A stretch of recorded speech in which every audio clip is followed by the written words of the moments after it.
Olá a todos, eu sou a professora Flora, do Departamento de Engenharia Agrícola, e nós vamos iniciar aqui a disciplina ENGE 331, Elementos de Máquinas Agrícolas. Nós vamos começar tratando das propriedades mecânicas dos materiais. Nessa aula nós veremos a importância de estudar as propriedades mecânicas dos materiais, a classificação dos ensaios, algumas propriedades mecânicas e começaremos a falar do ensaio de tração e veremos algumas características da região elástica do gráfico gerado após o ensaio de tração. Nessa disciplina, nós teremos dois professores, eu e o professor André, eu sou a coordenadora da disciplina, e darei a primeira unidade da disciplina. Bem, então, qual a importância de estudarmos as propriedades dos materiais? Quando nós vamos projetar um componente mecânico, nós temos que conhecer as características, as propriedades e o comportamento do material ou de materiais disponíveis para a gente escolher ou selecionar um material que vai ser fabricado esse componente mecânico. Então, primeiro a gente escolhe o material antes de projetar, antes de determinar as dimensões desse componente. Então, depois que a gente escolhe o material a ser empregado e o processo de criação da geometria, aí sim o projetista vai poder determinar as proporções, as dimensões do componente que ele está definindo, o componente mecânico que ele quer projetar, sem que ele perca a sua função, ou seja, sem que ele frature, sem que ele danifique, ou sem que ele chegue à fadiga. Então, na engenharia de materiais, a gente fala que a resistência de um material é a capacidade desse material de resistir a uma força que está sendo aplicada a ele. Então, a resistência de um material ela vai ser dada em função do seu processo de fabricação e a gente tem uma infinidade de processos que podem alterar a resistência desse material. Então, alguns desses processos são o encruamento, que é uma deformação a frio. A gente pode adicionar elementos químicos nos materiais, tratamentos térmicos e alteração do tamanho de grãos. Então, alguns desses métodos eles podem ser tanto quantificados quanto qualificados. Porém, tornar materiais mais fortes pode associar isso a uma deterioração de outras propriedades mecânicas. Então, você melhora uma e piora a outra. Por exemplo, grãos muito pequenos tornam o material quebradiço, ou seja, ele se torna frágil. Então, em geral, o limite de escoamento de um material ele vai ser um bom indicador da sua resistência mecânica. Nós veremos mais à frente aí na disciplina. Então, os ensaios mecânicos eles permitem a determinação de algumas propriedades que se referem ao comportamento sob determinados esforços. Então, o dimensionamento de peças, que é o maior objetivo do estudo da resistência dos materiais, ele vai se resumir em analisar as forças atuantes em uma peça. Então, para isso, é preciso conhecer o limite desse material, o quanto ele vai suportar de carga. E para isso é que servem os ensaios. Então, basicamente, a gente submete um componente a um esforço que provavelmente ela vai estar sofrendo na prática, onde vai ser empregada em condições padrão para fazer o ensaio, para que se possa analisar o seu comportamento. E aí esses dados são demonstrados em gráficos, que são os gráficos tensão-deformação, e a tensão que a gente se baseia é o limite entre o regime elástico e o plástico, que é ali próximo do escoamento. Então, logo antes do escoamento. E esses ensaios geralmente são realizados em condições específicas, definidas por normas. Então, cada tipo de material que você vai ensaiar vai ter um tamanho padronizado de corpo de prova, velocidades que a máquina vai ter que atuar, cargas, dependendo do tipo de fim que esse material vai ser destinado, vai ter um tipo de ensaio específico para tração. Então, é tudo padronizado e o ensaio tem que ser seguindo essas normas. Aqui nós temos um breve esquema de como ocorrem os processos envolvidos na fabricação de uma peça metálica. No caso, é um exemplo de um eixo de transmissão. Então, a gente tem a matéria-prima, no caso, um tarugo de aço, e ele vai passar primeiro pelo forjamento. Então, o forjamento ele tem como objetivo dar uma pré-forma ao eixo e aos componentes através de uma conformação plástica. Nós veremos que a conformação plástica é aquela em que, após você aplicar determinada carga em um material, você ocorre determinada deformação que o material não volta ao seu estado inicial. Depois desse forjamento, tem um segundo processo que é a usinagem, que você vai conferir dimensões finas, né? Vai dar acabamento superficial por processos de retirada de excesso de materiais. E por último, você pode realizar tratamentos térmicos e termoquímicos, ou seja, nessa etapa 3, você tem a finalidade de melhorar ou adequar em determinados pontos as propriedades mecânicas do seu componente já acabado. Os ensaios eles podem ser classificados quanto à integridade geométrica e dimensional da peça, sendo destrutivos ou não destrutivos. Os ensaios destrutivos são aqueles que inutilizam a peça após o ensaio, tanto parcial ou como total, né, de forma total. Por exemplo, o ensaio de tração, ele vai inutilizar a peça de forma total se chegar à ruptura e de forma parcial se não chegar à ruptura. Os não destrutivos, eles não comprometem a integridade da peça, por exemplo, os ensaios que utilizam ultrassom ou raio-x, por exemplo. Nós podemos classificar também os ensaios quanto à velocidade de aplicação da carga. Então, nós temos os ensaios estáticos e os ensaios dinâmicos. O que é um ensaio estático? É um ensaio em que a gente aplica um esforço lentamente. Então, a cada aplicação de carga, a gente tem um equilíbrio estático. Então, tração, compressão, flexão, cisalhamento, torção e dureza são ensaios que a gente classifica como estático. Já os ensaios dinâmicos são esforços aplicados rapidamente ou ciclicamente. Então, os ensaios de impacto e de fadiga são ensaios dinâmicos. De forma mais genérica, né, um ensaio estático, a gente pode falar que se uma carga ela é estática, ou se ela se altera de uma maneira relativamente lenta ao longo do tempo e é aplicada de forma uniforme sobre uma seção reta ou superfície de um membro, o comportamento mecânico pode ser verificado por meio de um ensaio simples de tensão-deformação. E as três maneiras principais que a gente pode utilizar para verificar isso são por meio das cargas, as quais as cargas podem ser aplicadas, são por meio de tração, compressão e cisalhamento. Muitas vezes, né, na engenharia, as cargas são de natureza de torção, ao invés de ser puramente cisalhantes. Então, por isso que entra aí também a torção. Um detalhe é que eu não falei no início, né, que a gente definiu o que é a resistência de um material, é que a gente tem tensão e tem resistência. A tensão, ela representa a resposta interna aos esforços externos que atuam sobre uma determinada área em um corpo. Então, veja, a tensão ela vai ser a resposta de uma montagem, por exemplo. Então, depois que eu monto um componente, ele está inserido em um conjunto de componentes, está sendo aplicada uma carga, eu vou ter determinada tensão ali. Já a resistência não, ela é característica do material. Então, tem que ficar clara essa diferença aí. Porque se a gente for ver a unidade de ambas é o quê? Força sobre área.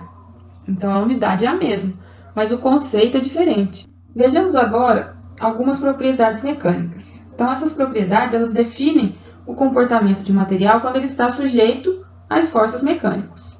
Então, nós temos a resistência, a tração, a compressão, ao cisalhamento, a fadiga. Então, ele vai estar sujeito a um esforço e vai estar respondendo àquele esforço. Então, cada material vai ter uma resistência à tração, resistência à compressão, resistência ao cisalhamento, resistência à fadiga. Nós temos a elasticidade e a plasticidade. Então, o que é elasticidade? A elasticidade é a capacidade que determinado material tem de se deformar e voltar à forma original após a aplicação de uma carga e a retirada da mesma. Então, você aplica uma carga, o material vai se deformar. Você retira a carga, ele consegue voltar à forma original. Isso é a elasticidade. A plasticidade é a capacidade de um material sofrer deformação permanente sem se romper. Então, você aplica uma carga, o material vai se deformar. Você retira essa carga, ele se deforma, ele não volta à forma original, porém ele não se rompe. Aí nós temos a resiliência e a tenacidade. O que é a resiliência? É a capacidade de absorção de energia que determinado material tem porém dentro do regime elástico, ou seja, naquela região em que ele deforma e volta ao seu estado original. E a tenacidade é a capacidade de absorção de energia até o ponto de fratura, ou seja, é toda a região do gráfico de tensão-deformação, ou seja, compreende tanto o regime elástico quanto o plástico. E nós temos também a dureza, que nada mais é do que a resistência à penetração. Vamos falar agora, então, do ensaio de tração. Esse ensaio, o ensaio de tração, ele é um ensaio padrão e é empregado para obter diversas características e resistências que são utilizadas em projeto. Então, a gente consegue determinar diversas propriedades mecânicas dos materiais por meio desse ensaio de tração, como algumas das que a gente viu anteriormente. Então, como que funciona esse ensaio? Uma amostra ela vai ser deformada, geralmente até a sua fratura. Então, para isso, a gente emprega uma carga de tração e essa carga ela vai sendo aumentada gradativamente. E ela é aplicada em um único eixo, uniaxialmente, ao longo do eixo maior de um corpo de prova. Vejamos, geralmente a gente tem esse corpo de prova padronizado e a seção que vai estar realmente atuando aqui no ensaio é essa seção aqui central. Então, as garras da máquina vão ser fixadas aqui nessas extremidades. Então, nós temos esse comprimento aqui, L0, que seria o comprimento inicial do corpo de prova. A seção desse corpo de prova é padronizado, depende do tipo de material que você está ensaiando, vai depender das normas. Então, você vai aplicar uma carga uniaxial, então aqui nesse eixo, vai tracionar e essa carga é aumentada gradativamente. Então, vejamos, aqui nós temos uma máquina de ensaio de tração. O corpo de prova ele é fixado nas duas garras, essa base é fixa e aqui se move essa garra superior. Então, nós programamos todos os parâmetros que nós queremos, se vai ter uma pré-carga, qual a velocidade que essa garra vai subir, de quanto que é essa carga, enfim, todos os parâmetros são pré-programados para a realização do ensaio. Então, vejam aqui que esse corpo de prova ele é alocado nessa posição. E assim vai ocorrendo o ensaio, até que ocorra a fratura. Geralmente, a fratura vai ocorrer na posição mais central aqui do corpo de prova. Então, vejam que conforme vai ocorrendo a tração, vai esticando esse corpo de prova e vai formando aqui uma estricção. Claro que aqui está bem exagerado, bem aumentado, de forma didática para que nós possamos entender o que ocorre. Mas vejam que vai ocorrendo uma estricção. Todos os materiais são assim? Não. Depende do comportamento do material. Se ele é dúctil, se ele é frágil, nós veremos isso mais à frente. Então, após o término do ensaio, é registrado um gráfico, tensão, deformação para esse material. Nós temos que fazer uma observação que é a seguinte. Quando nós fazemos esse ensaio, nós temos o que a gente chama de tensão verdadeira e de tensão de engenharia. O que ocorre? A tensão verdadeira é essa curva aqui mais acima. A tensão de engenharia ou convencional é esse gráfico aqui que vai de O, A, C e D. Qual que é a diferença das duas? Se nós fôssemos levar à risca o ensaio, o que ocorre? Conforme ocorre o avanço da máquina, da garra, a gente observa o que então? Esse é o corpo de prova inicial. Então, essa é a seção que está sendo computada lá no gráfico. Então, eu vou ter tensão versus deformação. Nós observamos pelo gráfico que a tensão real ou verdadeira é maior do que a convencional ou de engenharia. Isso se deve ao que? Nós temos que a deformação ela é dada pela razão entre o ΔL sobre o L0. O que é o ΔL? É o comprimento final do corpo de prova menos o comprimento inicial dividido pelo comprimento inicial. Então, é esse intervalo aqui.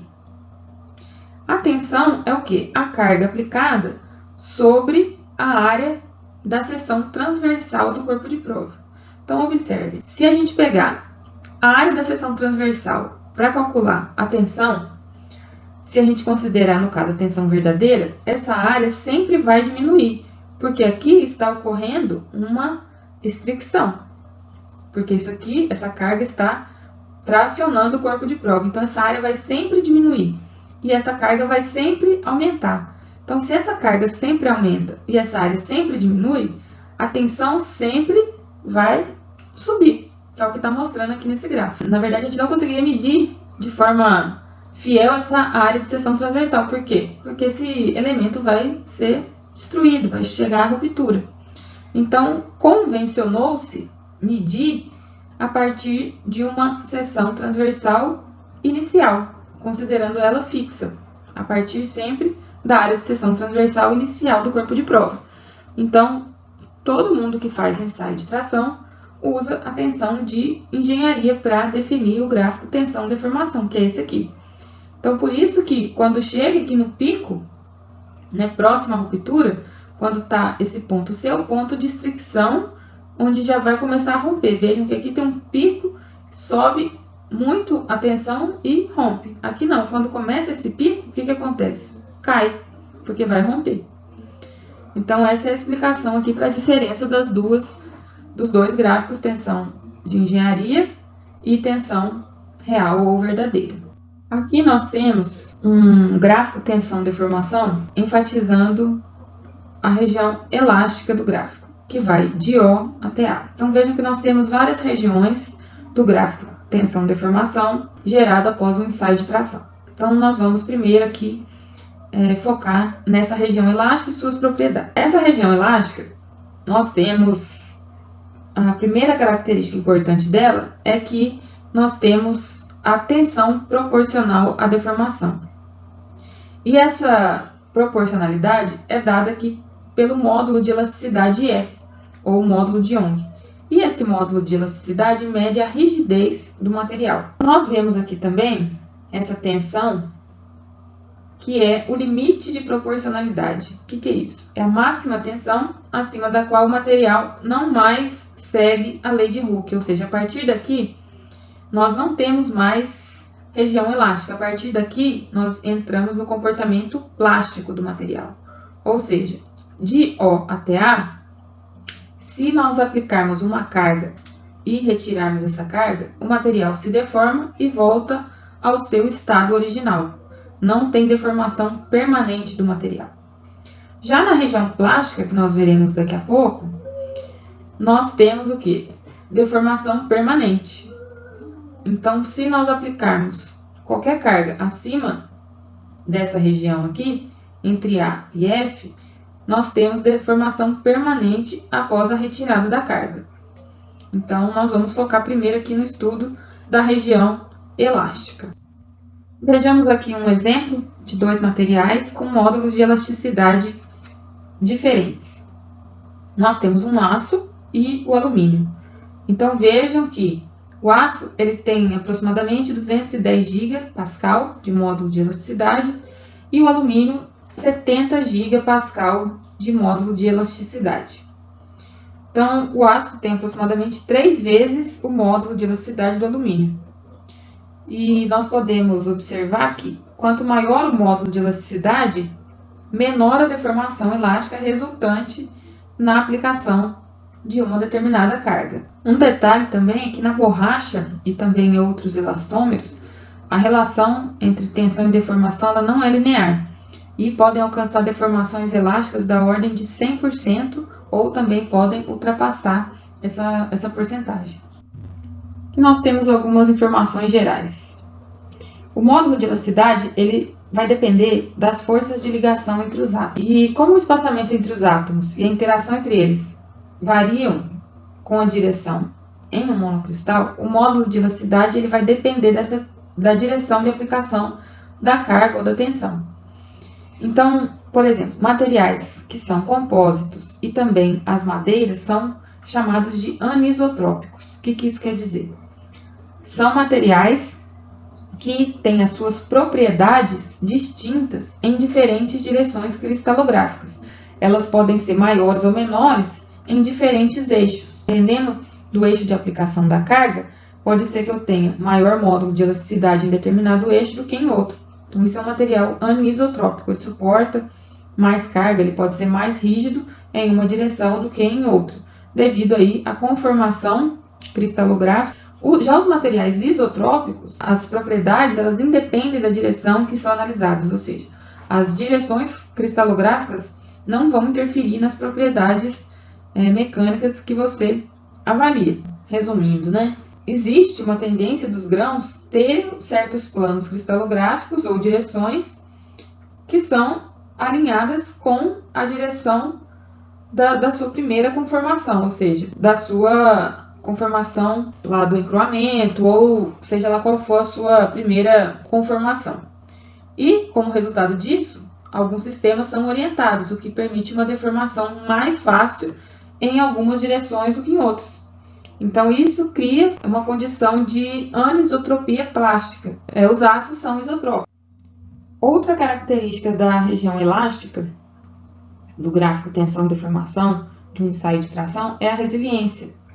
Então, uma propriedade que nós já vimos no início da aula, em que o material ele tem capacidade de absorver energia quando ele for deformado elasticamente e liberá-la quando descarregado. Essa propriedade ela está relacionada à região de comportamento elástico do material. E ela pode ser medida pelo módulo de resiliência.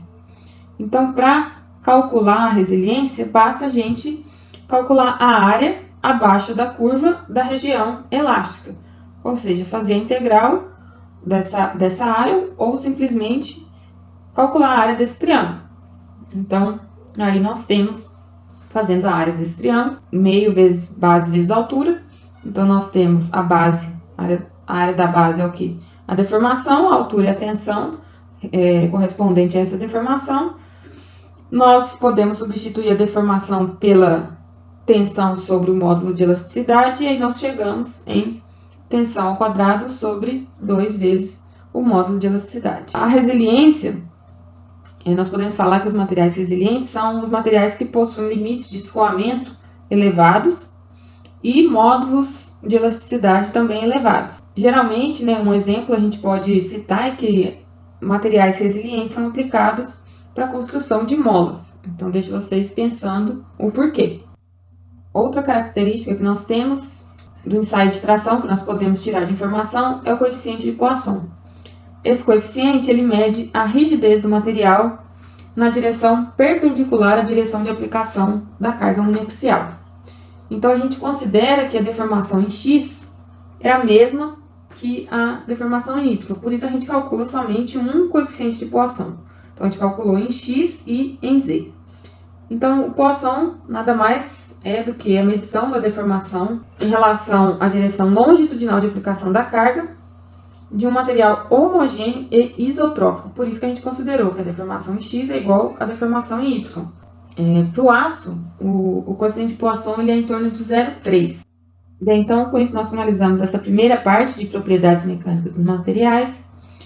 Eu espero que vocês estudem, tirem as dúvidas de vocês. Então, bons estudos e até a próxima aula.